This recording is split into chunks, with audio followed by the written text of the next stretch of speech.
¿Cómo están? Bienvenidos a esta serie de episodios en los que vamos a revisar antecedentes importantísimos para la elección presidencial de este fin de semana, para la segunda vuelta 2025. Y lo hacemos con dato en mano en el trabajo conjunto que hemos desarrollado con Anholster y con Acerta. Nos acompaña aquí en el estudio Antonio Díaz Araujo, CEO y uno de los fundadores de Anholster. ¿Cómo estás, Antonio? Muchas gracias, gracias por la invitación. Bienvenido, gracias por estar con nosotros. Aquí junto a Antonio, con los datos de Anholster y con el Magic Ball, vamos a ir revisando antecedentes importantes, como decíamos, para el desenlace de esta carrera presidencial, y lo haremos hoy día enfocándonos particularmente en Franco Parisi. Y para eso, aquí tenemos el resumen general de lo que ocurrió en la elección 2025, en la primera vuelta, pero nos vamos a ir al segmento presidencial en particular, Antonio, para ir viendo este fenómeno que aquí está reflejado en amarillo y que nos muestra a grandes rasgos dónde está concentrado el poder de voto de Franco Parisi. Territorio Parisi. Exactamente. En las regiones del norte, en la macro zona norte, es donde se ha concentrado la votación de Franco Parisi. Y vamos a marcar de inmediato la primera región para ir viendo dónde está la fortaleza finalmente. ¿Y por qué nos enfocamos en Parisi? Porque sus votos, se entiende, van a ser importantes. Absolutamente. Y en lo macro, acordarnos que cuando el 2021 fue candidato, sacó casi 900.000 votos. Claro. Comparado con hoy, con voto obligatorio, saca el 19,71% de los votos, pero además son 2,5 millones de votos. Exacto, en total. Y son esos votos los que están buscando José Antonio Kast y Janet Jara. Absolutamente. Por supuesto. Pero hablo del diferencial, además, porque el diferencial es bastante grande, ¿no es cierto? Claro que sí. O sea, estamos hablando prácticamente 1.600.000 votos adicionales que sacó. Bueno, y desde la primera vuelta hasta ahora, mucho se ha hablado y se ha discutido en el análisis respecto a quiénes son los votantes de Franco Parisi, qué perfil tienen, cómo votan. Y por eso que queríamos hacer una revisión de región por región para ir viendo cómo se comportó el votante de Franco Parisi en cada una de ellas, partiendo por Arica Parinacota, donde obtuvo la primera mayoría en el plan primera vuelta. Absolutamente, primera mayoría, no solo en un lugar en que usualmente ganaba antiguamente lo que era la antigua Concertación, ¿no? Que era un dominio bastante grande, pero acá gana también en comunas urbanas, alta población migrante. Ajá. Y joven. Y joven, claro. Ya vamos a ver el perfil etario, porque es muy interesante eso también. Absolutamente, pero en esta navegación por Chile gana en bastiones que no eran tradicionalmente, o sea, lo vimos este fenómeno Parisi en la elección anterior en Antofagasta y algunos lugares así. Claro. Ahora es más bien una marea que navega desde Arica hasta un poquito más, llegando a Santiago. Casi. Exacto, pero lo interesante es que son regiones con perfiles y características bien particulares. Vamos a ver la región de Tarapacá también ahora, porque aquí también tenemos otro antecedente importante. Aquí está. Nos vamos a la región de Tarapacá. Franco Parisi termina en primer lugar, igual que en la anterior, con un porcentaje de votos mayor, 31,1%, y por sobre José Antonio Kast, a diferencia de Arica, donde había obtenido un poco menos de votos Franco Parisi. Acá lidera en Alto Hospicio y también en la comuna de Iquique. Absolutamente, y yo diría con un voto, una zona con un fuerte voto independiente, que se ha caracterizado en el pasado. Pero que el crecimiento, con un fuerte crecimiento también en la cantidad de votos desde el 2021. Así que, nuevamente, agrupando a todas estas personas que no votaban en el 2021 pasa a ser una clave para Franco Parisi en este escenario. Claro que sí. Vamos ahora a revisar la región de Antofagasta. Bajamos un poco para echar un vistazo también a lo que ha ocurrido en esta región, donde Franco Parisi también termina en primer lugar, con una votación todavía mayor, 137.000 votos, 35%. En segundo lugar llega Janet Jara. ¿Qué características tiene la región de Antofagasta? Votante trabajador, perfil minero, independiente, que no se identifica con partidos, pero escucha en él una voz que lo atrae. El bolsón de votos vinculado a la minería pareciera ser bien importante. O sea, y él lo enfatizó mucho en su mensaje. Absolutamente, y la región de Antofagasta es una región que la minería lo mueve todo, ¿no? Claro, claro. PIB más alto de Chile, equivalente a un PIB europeo, en algunos casos uno lo podría decir, ¿no? Bueno, y el propio Franco Parisi también en su momento apeló a ese votante directamente con algunos mensajes que incluso fueron medios controvertidos. Y por último, la región de Atacama, Franco Parisi 32% de los votos, 65.000 votos para esta región. Buen desempeño en Copiapó, Tierra Amarilla y Chañaral, Antonio. Absolutamente, votante sensible a empleos, yo diría,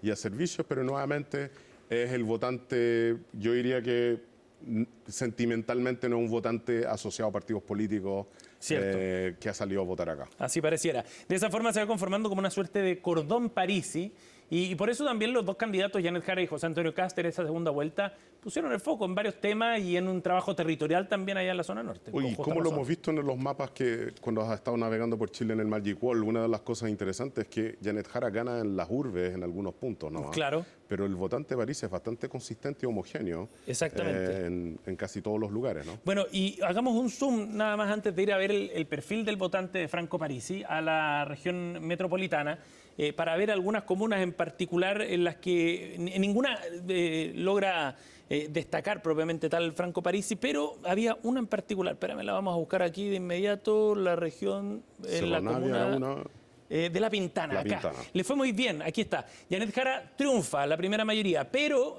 Franco Parisi obtiene un 26,8% en esta comuna. Cerquísima, ¿no? O sea, cerquísima comparado con, nuevamente, bastión del sur de Santiago, sur poniente de Santiago. Claro. Usualmente sectores que votan por la centroizquierda, que una fuerza como Franco Parisi le quita hartos votos. Claro, y ahora con voto obligatorio se suma toda esa masa que antes no votaba y muchos de ellos se van directamente a apoyar al candidato. Y se suma sobre todo este perfil joven, no asociado a política, que efectivamente sale a votar obligadamente. Exactamente. Oye, vamos a ir a ver ahora el perfil del votante de Franco Parisi. En la siguiente lámina ya vamos a ir viendo también los tramos etarios. Este dato yo lo encuentro súper interesante respecto a la división por género, primero, hombres y mujeres, y luego por segmento etario. Donde le va muy bien a Franco Parisi es en los menores de 35, tanto en hombres como en mujeres. Eso es marcado votante altamente digital, que no votaba en las elecciones del 2021 usualmente. El concepto, y hay una suerte de dicotomía acá entre la campaña tradicional que yo creo que llevaron más Jara y Matei versus las campañas digitales que llevaron Parisi, Kaiser y Kast. Claro. Ellos llevan años cultivando perfiles digitales, y yo creo que acá han atacado a un segmento que efectivamente no puede ser más digital que un menor de 35 años. Este dato yo lo encuentro impresionante, 38% de los votos de los hombres menores de 35 años. Pero no solo es impresionante, porque estoy muy de acuerdo contigo, porque si no voy más allá, es abrumador la distancia con el segundo. Sí. El segundo no aparece prácticamente, ¿cierto? El segundo llega a un 20. Bordeando los 20, claro. 20, está llegando casi a 18 puntos más que en ese caso Kast, que tiene 3 campañas en el cuerpo, 3 campañas digitales en el cuerpo. Sí. Y acá en las mujeres lo mismo, o sea, estamos hablando de 7 puntos de diferencia con Jara, pero siendo una mujer candidata uno esperaría tal vez un mayor nivel de cohesión ahí. Y no deja de llamar también la atención dentro de estos 6 grupos, de estos 6 segmentos, el bajo rendimiento en mujeres mayores de 54 años que alcanza Franco Parisi. Así es. Claro. Vamos a la siguiente lámina, vamos a ver aquí también el votante nuevo obligado, cómo se comportaron estos votos también.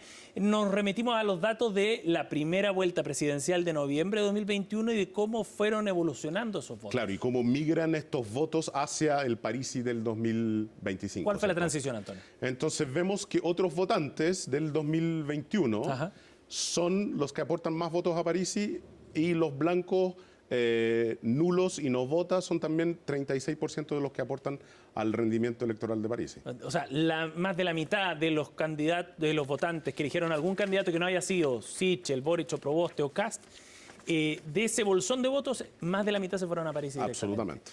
Y eso tiene que ver, me imagino yo, mucho con esa sensación de outsider que todavía tiene Franco Parisi, a pesar de que ha competido en varias carreras presidenciales. Hemos tenido candidatos parecidos a Franco Parisi en la historia electoral chilena, ¿no? Meo, el mismo Parisi cuando fue candidato, Beatriz Sánchez cuando fue candidata, y sacaban porcentajes, pero ninguno de ellos con votación obligatoria e inscripción automática como lo que tenemos el día de hoy. Claro. Eso es lo que hace más impresionante la votación que ha sacado y la consistencia en el norte que ha tenido. Exactamente. Incluso Johannes Kaiser logra captar una parte de ese voto, pero muy inferior a la de Parisi, el 8,9% de ese votante que se había inclinado por otros candidatos fuera de los dos grandes bloques. Oye, y veamos la última lámina, Antonio, porque también nos permite ver la proyección para la segunda vuelta. En la consulta interna del Partido de la Gente decidieron que la votación era nulo. Esa fue la resolución partidaria. 78%. Exacto. Distinto a lo que vayan a hacer los 2,5 millones de votantes de Franco Parisi en primera vuelta. Acá tenemos también una estimación de aquello en base a los datos de 2021. Claro, el 2021, de hecho, tengo entendido, creo que el Partido de la Gente llamó nuevamente a votar nulo. Claro, pero Franco Parisi apoyó a José Antonio Cast. Apoyó a José Antonio Cast. Y solo el 33% de los votos que Franco Parisi ya recibió se fueron a José Antonio Cast. Y el 47,1 se fue a Gabriel Boric en ese entonces. Ajá, 47,1 a Boric, 33,7 a Kast. Va a ser bien interesante ver ahora cómo se distribuye en esta elección, en esta segunda vuelta. Es una apuesta bien grande porque llamaron a votar nulos, son 2,5 millones de votos. Probablemente un porcentaje no menor de los votos de Matei, Kaiser, vayan a nulos de alguna forma. También puede ser. Se espera un nivel alto. Ni siquiera estamos hablando de los votos de Harold May Nichols, de Artés. O de Marco Enrique Jominami. O de Marco Enrique Jominami. Pero la apuesta de 2,5 millones de votos nulos es una apuesta que va a poner en tela de juicio si tienen o no tienen el control de la audiencia. También. Pero si terminamos en una figura parecida a esta, el mismo análisis que hicimos del Congreso puede ser también un reflejo de lo que puede llegar a ocurrir. Cierto, y acá están algunas de las pistas entonces que nos pueden anticipar lo que va a ocurrir en esta segunda vuelta. Antonio, gracias por haber venido nuevamente al estudio. Gracias a ustedes, feliz de estar acá. Y gracias a ustedes por acompañarnos. Quédense en nuestra sintonía, nos reencontramos en la próxima cápsula.